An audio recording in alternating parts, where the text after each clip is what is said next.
Hi.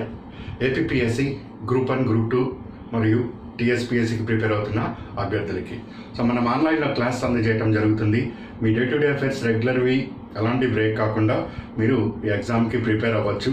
Class ఎప్పుడైనా చూడొచ్చు, ఎన్నిసార్లు అయినా చూసుకోవచ్చు. మెటీరియల్ అంతా కూడా పీడిఎఫ్ ఫార్మేట్లో అందజేస్తున్నాను. ప్రాక్టీస్ బిట్లతో పాటు ఎవ్రీ వీక్ టెస్ట్లు కూడా కండక్ట్ చేస్తున్నాను. సో ఇది ఇప్పుడు ప్రత్యేకంగా ఈ పోటీ పరీక్షకి ప్రిపేర్ అవుతున్న అభ్యర్థులని దృష్టిలో పెట్టుకొని క్లాస్ని ఇవ్వటం జరుగుతున్నది. దీని యొక్క ముఖ్య ఉద్దేశము అల్టిమేట్గా ఏమిటి అంటే, ఈ ఎగ్జామ్స్ రాసే వాళ్ళకి జాబ్ వచ్చిందా రాలేదా అంతవరకే మన ఆలోచన అన్నది పరిమితమై ఉండాలి. ఇక మిగిలిన వ్యవహారాలు, కరోనా అన్నది అది నడుస్తూ ఉంటుందన్న విషయం మనకి అందరికీ తెలిసిందే.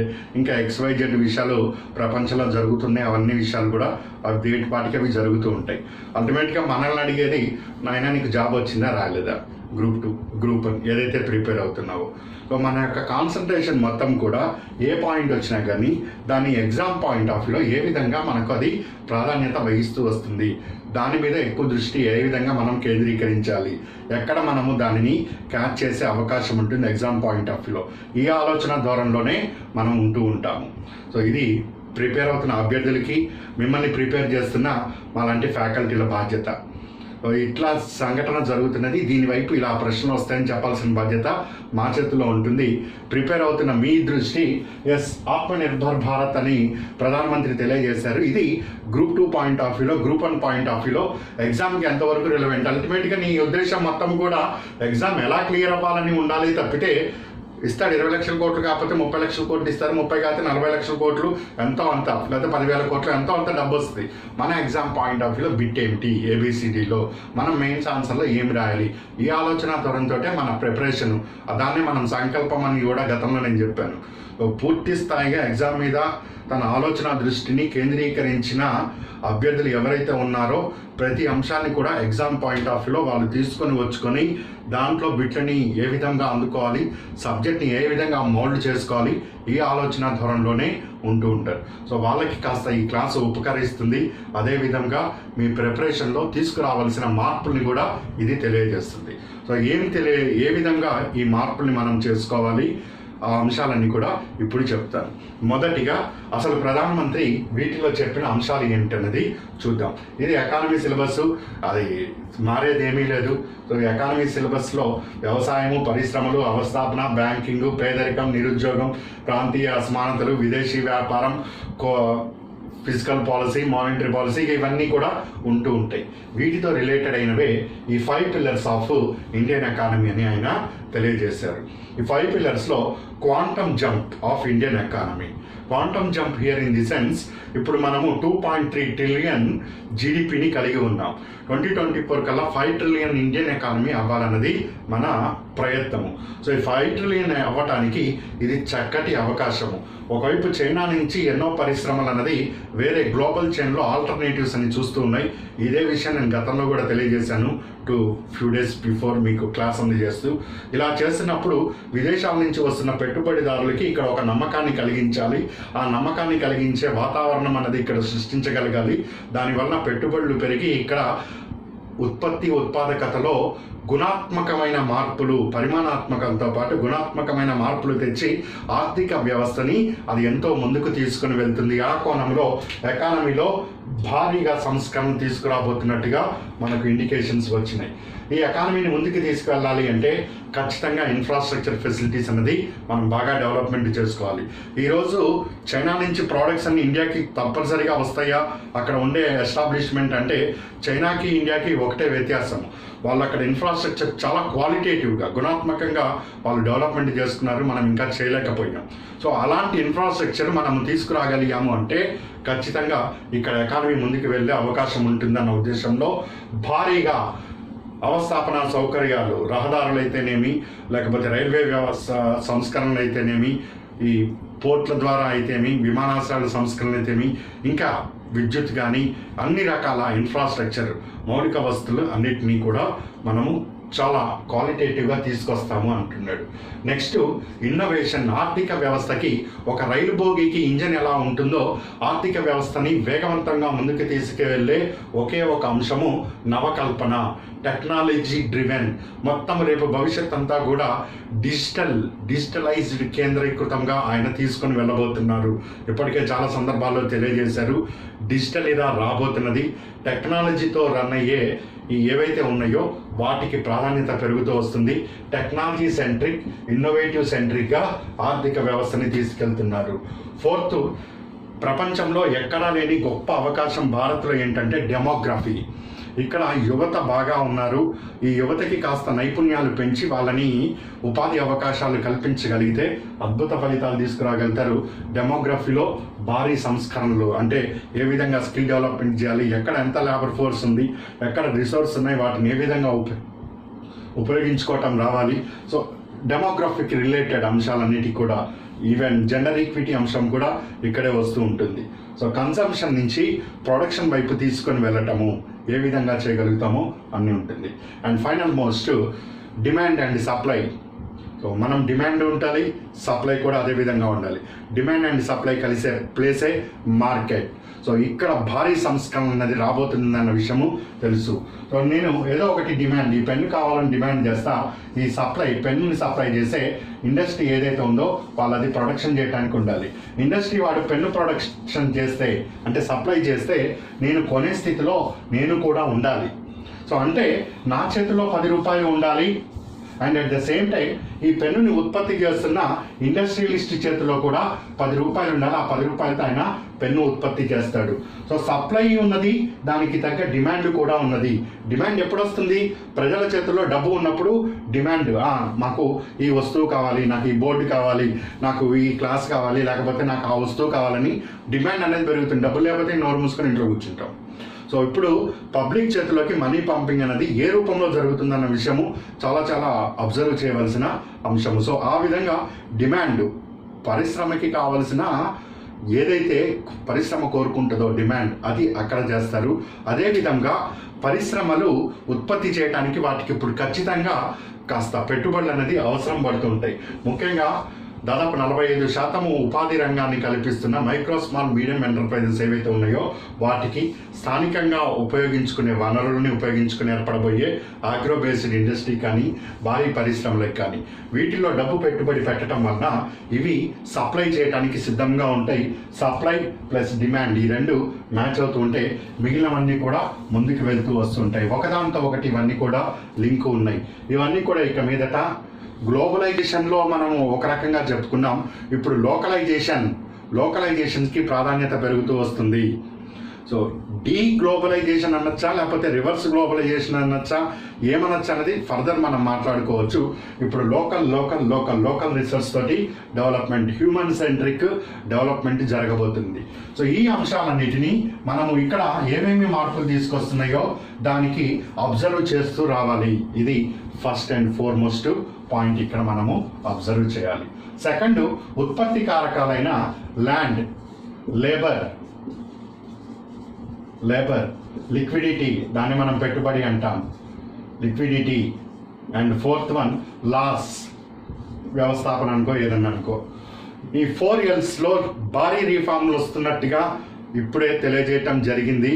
అంటే భూసేకరణ చట్టంలో కానీ, ల్యాండ్ అవైలబిలిటీ, ల్యాండ్ బ్యాంకులు తయారు చేయటం కానీ, వాటన్నిటిని ఏ విధంగా ఉపయోగించుకోవాలి, ఇండస్ట్రియల్ జోన్స్ కానీ, special autonomous economic zones in the sense economy plus geography, అంటే ఈ రెండు కలిసి భూమి ప్లస్ అక్కడ ఉండే ఆర్థిక వ్యవస్థ రెండింటిని కలిపి అటానమస్ ఎకనామిక్ జోన్స్ ఏ విధంగా వస్తాయన్నది వెయిట్ అండ్ సీ, అక్కడ మనము చూడాలి. ల్యాండ్లో భారీ రీఫార్మ్స్ తీసుకొని వస్తున్నారు.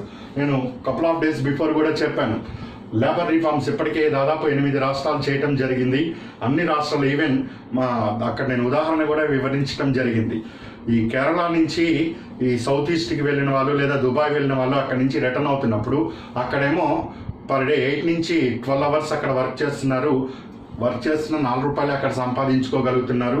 అదే ఇక్కడ దేశంలో 12 రూపాయలు సంపాదించుకునే అవకాశం ఉన్న పర్ డేకి మనం వెళ్ళలేకపోతున్నాము, సంపాదించుకోలేకపోతున్నాం. కారణం ఏమిటంటే there are number of issues అని అక్కడ చెప్పటం జరిగింది. సో ఇక్కడ అదే ఇప్పుడు మళ్ళీ రిపీట్ అవుతుంది. దేశవ్యాప్తంగా శ్రామిక సంబంధించిన లాస్ అన్నీ కూడా, లేబర్ రిఫార్మ్స్ అన్నీ కూడా తీసుకొని వస్తారు. లేబర్కి ఒక అప్పుగా, లైబిలిటీ అంటారు, అప్పుగా కాకుండా ఆస్తిగా చూడాలి. లేబర్ సెంట్రిక్ రిఫార్మ్స్ వస్తాయి. ఇక్కడ అవర్స్ని పెంచుకుంటూనే వాళ్ళకి కన్వీనియన్స్ని అందజేస్తూ ఇంకా ప్రొడక్టివిటీని ఏ విధంగా పెంచాలి, XYZ ఏమొస్తాయో అవన్నీ కూడా వెయిట్ అండ్ సీ మనం చూసుకుంటూ రావాలి. లేబర్ రిఫార్మ్స్, ఈ లేబర్ అనేవాడు అదొక భారంగా అట్లా కాకుండా లేబర్ ఇతని ఆస్తి అనే ఒక భావాన్ని ఇప్పుడు మనం తీసుకురావాల్సిన ఆవశ్యకత ఎంతో ఉంది. అందరూ సగం మంది పేదరికంలో ఉంటే ఆ దేశం ఎక్కడ అభివృద్ధి చెందదండి. సో ఈ పేదరికాన్ని నిర్మూలించాలి అంటే ఎక్కడైతే గ్రాస్ రూట్ లెవెల్లో ప్రాబ్లం ఉందో అక్కడ డైరెక్ట్గా అడ్రస్ ఇవ్వడానికి మంచి అవకాశం. ఒక రకంగా చెప్పాలి అంటే స్వాతంత్రం వచ్చిన తర్వాత అప్పటి నుంచి ఇప్పటి వరకు ఇలాంటి అవకాశం రాలేదనే చెప్పాలి. ఇది మొట్టమొదటిసారిగా ఒక తెలివిగా మనం చేసుకోవాల్సిన, సమయస్ఫూర్తితో చేసుకోవాల్సిన ఒక అద్భుతమైన సందర్భము. ఇప్పుడు చేసామంటే రాబోయే తరాలకి మనం మంచి భవిష్యత్తు. అమెరికా వెళ్ళక్కర్లే, డాలర్ డ్రీమ్స్ అక్కర్లే, అందరూ రూపాయి డ్రీమ్స్ కనుక్కోవాలి, కలాలి. అట్లా ఉంటుంది ఈ లేబర్ రిఫార్మ్స్. లిక్విడిటీ ఇప్పుడు ప్రస్తుతానికైతే 20 లక్షల కోట్లు అన్నారు. ఇది ఇంకా ఏ విధంగా వస్తుంది? ఇది ఓన్లీ ప్రైవేట్ వాళ్ళకి వెళ్తుందా, పబ్లిక్ చేతిలోకి వెళ్తుందా? అదేవిధంగా స్టేట్ గవర్నమెంట్స్కి FRBMలో సడలింపులు ఏమి ఉంటాయి? ఇట్లా ఎన్నో అంశాలతో ఇది ముడిపడి ఉంది. ఇక్కడ ఏ విధంగా పెట్టుబడిని ప్రోత్సహిస్తున్నాం, ఫారెన్ వాడి ఇక్కడ డైరెక్ట్ ఇన్వెస్ట్మెంట్లు చేయడానికి కావాల్సిన ఎలాంటి కనిపిస్తాం, అవన్నీ కూడా ఉంటాయి. వీటన్నిటితో పాటు ఒకటి, ఎకానమీని రీఫార్మ్ చేస్తూ అడ్మినిస్ట్రేటివ్ రిఫార్మ్స్ చేయకపోతే దానివల్ల ప్రయోజనం ఏమీ ఉండదు. సో పొలిటీషియన్ అక్కడ ఉంటాడు, పొలిటికల్ ఎగ్జిక్యూటివ్, అసలు రన్ చేసేదంతా కూడా అడ్మినిస్ట్రేషనే. సో అడ్మినిస్ట్రేషన్ పరంగా భారీగా సంస్కరణలు, చట్టాల్లో భారీగా సంస్కరణలు వస్తాయి. అదే లాస్ రిఫార్మ్స్ అన్నీ కూడా, అది లేబర్ అయి ఉండొచ్చు, ల్యాండ్ అయి ఉండొచ్చు, లిక్విడిటీ పాయింట్ ఆఫ్ వ్యూలో అయి ఉండొచ్చు, వాట్ ఎవర్ ఇట్ మేబీ, ఇంకేమేమి వస్తాయో. సో ఈ అంశాలన్నింటినీ అభ్యర్థులు క్షుణ్ణంగా పరిశీలన చేయగలిగితే ఇది చాలా చాలా మంచి అవకాశము ఎగ్జామ్ని క్లియర్ కావటానికి. ఎందుకండి అట్లా అంటారు? ఏ విధంగా అంటే దానికి కూడా జవాబు ఉన్నది. ఇప్పుడు ఫర్ ఎగ్జాంపుల్కి నేను గ్రూప్ 2ని తీసుకొని తెలియజేస్తున్నాను. గ్రూప్ 2లో పేపర్ 1 జనరల్ స్టడీస్, పేపర్ 2లో ఏపీ హిస్టరీ, పాలిటీ ఉంది. పేపర్ 2ని మనం మార్నింగ్ కూడా క్లాస్ ఇవ్వటం జరిగింది. చాలా చాలా సింపుల్ చేసి నేను ఏపీ హిస్టరీని మీకు అందజేస్తున్నాను. పేపర్ 2 నువ్వు ఏపీ హిస్టరీలో 60+ అండ్ పాలిటీలో 60+, 110 నుంచి 120కి వస్తే ఇక్కడ జాబ్ నీకు 50% ఖాయమైనట్టే. సో దానికి కావలసిన ఈజీ ఫార్మేట్ని నేను అందజేస్తూ వస్తున్నా. చిన్న పిల్లవాడికి కూడా అర్థమయ్యే విధంగా ఉన్నది. సో అభ్యర్థులు కూడా దానికి చాలా ఆనందపడుతున్నారు. ఈసారి చాలా చాలా కాన్ఫిడెన్స్ పెరుగుతుందండి, చాలా ఉపయోగకరంగా ఉందని. సో మనం ఇంకా అందిస్తాము. హిస్టరీ అందించినట్టే పాలిటీని కూడా సూక్ష్మీకరిస్తాను కాబట్టి ఇక్కడ మీకు డౌట్ లేదు, చాలా చక్కగా ముందుకు తీసుకెళ్ళగలుగుతారు పేపర్ని. ఇప్పుడు ఇవన్నీ తీసుకొని వస్తుంటే ఆబ్వియస్లీ ఇండియన్ ఎకానమీని ఆధారం చేసుకుని వెళ్ళే ఏపీ ఎకానమీలో కూడా భారీగా రిఫార్మ్స్ వస్తాయి. ఇప్పటికే నేను ఒక 4-5 క్లాసెస్ ముందు తెలియజేశాను. ఏపీలో కొత్త పారిశ్రామిక విధానం రాబోతుంది. సో ఇప్పుడు కొత్తగా వచ్చే పారిశ్రామిక విధానం నుంచి నీకు బిట్ వస్తుంది. ఏపీ ఎకానమీలో 75 మార్కులకి నీకు ఎగ్జామ్ జరుగుతూ ఉంటే కొత్తగా వచ్చే పారిశ్రామిక విధానంలో కానీ, కొత్తగా వచ్చే విధానాల్లో కానీ, కొత్తగా వాళ్ళు బడ్జెట్లో ప్రపోజ్ చేసే అంశాలు కానీ, directorate of economics and statistics నుంచి వచ్చే డేటా మీద కానీ వీటి మీద ఆధారపడి ఉంటుంది. ఇది చాలా చాలా ప్లస్ పాయింట్ అవుతుంది. సెంట్రల్ గవర్నమెంట్ తీసుకొస్తున్న ఈ రిఫార్మ్స్కి అనుగుణంగా స్టేట్ గవర్నమెంట్ కూడా రిఫార్మ్స్కి వెళ్తుంది. సో ఈ రిఫార్మ్స్ని కరెక్ట్గా మనం క్యాచ్ చేసి అందుకోగలిగితే ఇక్కడ మంచి స్కోర్ అన్నది మనం అందివ్వగలుగుతాం. సో కన్వెన్షనల్ ఎకానమీతో పాటు ఈ రిఫార్మ్స్ని అప్లికేషన్ ఓరియంటేషన్, ఇక్కడ కన్వెన్షన్ వదలకూడదు. సో కన్వెన్షన్తో పాటు ఏ ఏరియాలో మార్పు వస్తుంది. అందుకే నేను మెటీరియల్ ఇస్తున్నప్పుడు కూడా, ఉదాహరణకి మొన్న నేను లాస్ట్ సండే వ్యవసాయానికి సంబంధించి మెటీరియల్ ఇచ్చా. అక్కడ ఎక్కడికక్కడ సింప్లిఫై చేసి ఏ ఏరియాకి ఆ ఏరియా బ్రేక్ చేసి ఇవ్వటం జరుగుతూ వస్తుంది.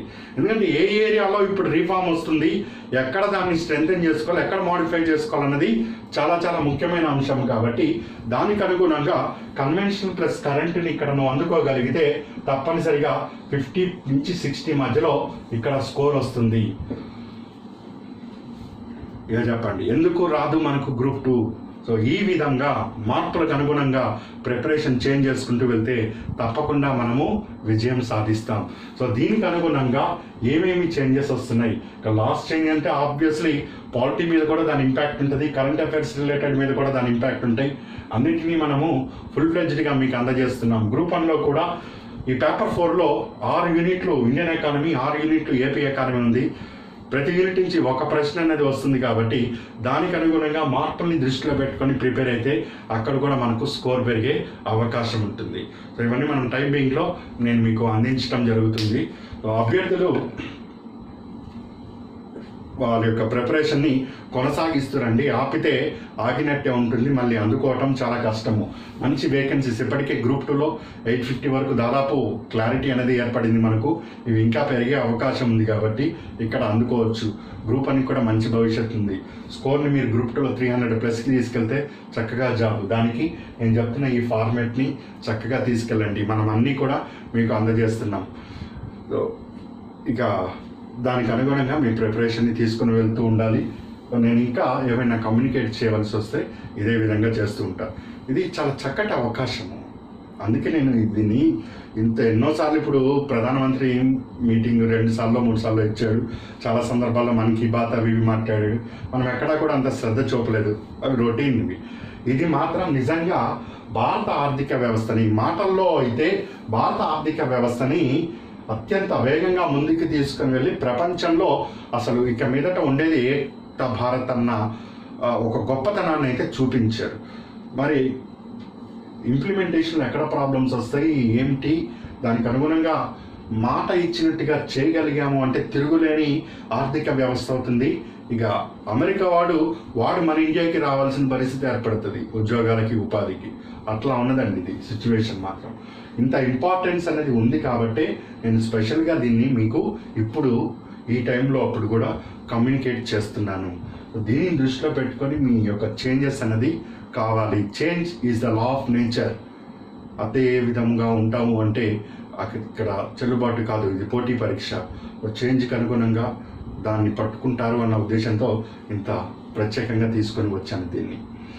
ఎక్కడెక్కడ ఏమేమి వస్తే నేను అది ఫ్రమ్ టైం టు టైం అందిస్తాను. ఫాలో అవుతుండండి. Good luck.